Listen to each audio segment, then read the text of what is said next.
the mechanic that is making your FOX-3 missile be way better than what it was before. Let's talk a little bit about this mechanic that was added yesterday and not a lot of people are talking about. Well, basically the PL-12, the Mika EM, the Derby, the AM-4, the R-77, the AM-120A and B, of course, they all got a new, basically mechanic to the game that was missing before.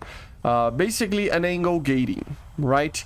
So what does it mean? Well, first things first, guys, this is very, very, very similar to what the IRCCM of the AIM-9M, for example, works, right? Similar-ish, you know, in the terms of principle, okay?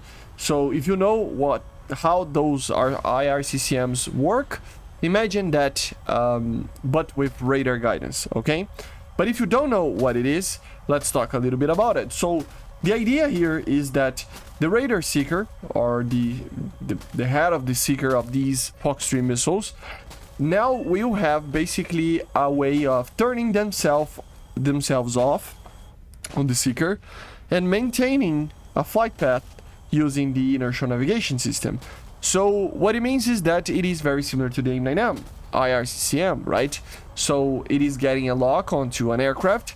That will mean that this lock will remain there. But once something gets in the way, that we're going to talk about it, some examples later, it will basically turn itself off, something that doesn't make any sense for that target that it's trying to hit. And with that, the missile will turn the seeker off, and it will fly by some instances via INS, via inertial navigation systems, okay? And then it will turn itself on, the seeker, and it will try to maintain the last known position where the target was with the INS, and then when it turns itself on again, it will try to reacquire the lock, and it will do this again and again if you notice something weird happening. Okay, so basically the same as the AIM-9M, as I said. So what would something that it's weird for the seeker be like, you know? So what would actually trigger something like this? So the main thing will be, for example, an interference that emerges in the radiation patterns of the radar, such as an aircraft, for example, flying near a target with different distances or radial speeds, or changing directions that it's too, you know, different from the target that you are flying against or you're trying to kill, right? So it means that the radar will detect an aircraft that doesn't have anything with the aircraft that you are trying to kill. Once it detects that, it will turn itself off for a little while, and then it will turn itself on. This is very, very fast, of course, and this will make it ignore other targets that are not the target that you actually fired on, which means that the missiles will be a little bit more deadly and will not go to random targets out of nowhere and lose the energy. They will try to go to the target that you are trying to fight against, right?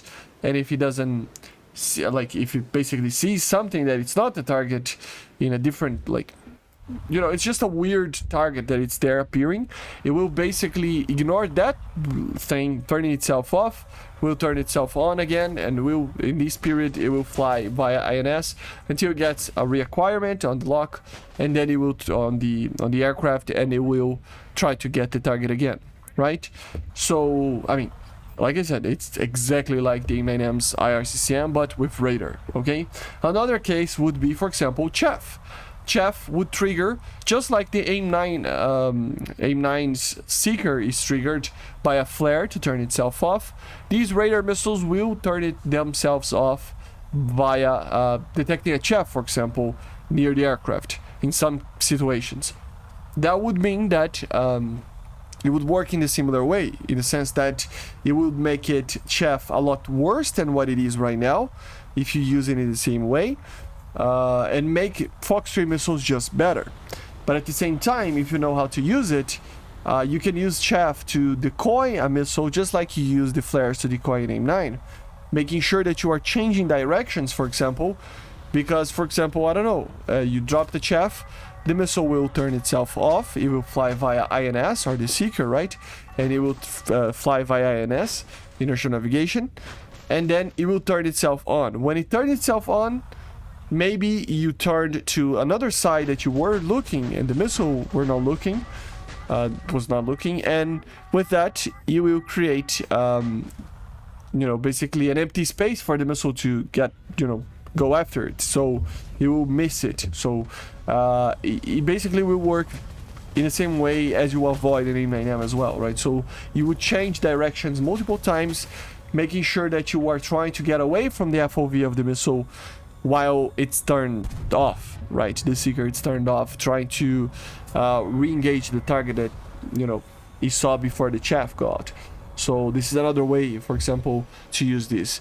In a general sense, it would mean that you will get more kills with FOX-3 missiles. Way more kills, actually. I was very successful to see that the missiles, they are getting more kills. It's nothing like, oh my god, it's gonna completely break the game or anything, but you can see some missiles that normally weren't that good now doing great, right? Which means that the missiles are really ignoring a little bit more of the chaff. They're ignoring random targets, then they're going for the target that matters. At the same time, targets that you are flying against, that you are firing a FOX-3 missile, will need to do extensive defensive maneuvers to avoid these missiles in the terms of changing directions randomly, right? So you would need to change directions and then wait a little bit and change directions again, and so on. So basically this is it. I don't want this video to be too long. I had a very weird day today, and yeah, I'm not gonna talk too much about it, but yeah, family stuff and, you know, some sad stuff happening. But so that's why I'm posting a little bit late today, okay? But yeah, let me know in the comments what you think about this very interesting mechanic that they added that will make these missiles be a lot harder to avoid. I see you guys on the next one. Make sure to subscribe, leave a like, leave a comment, and bye.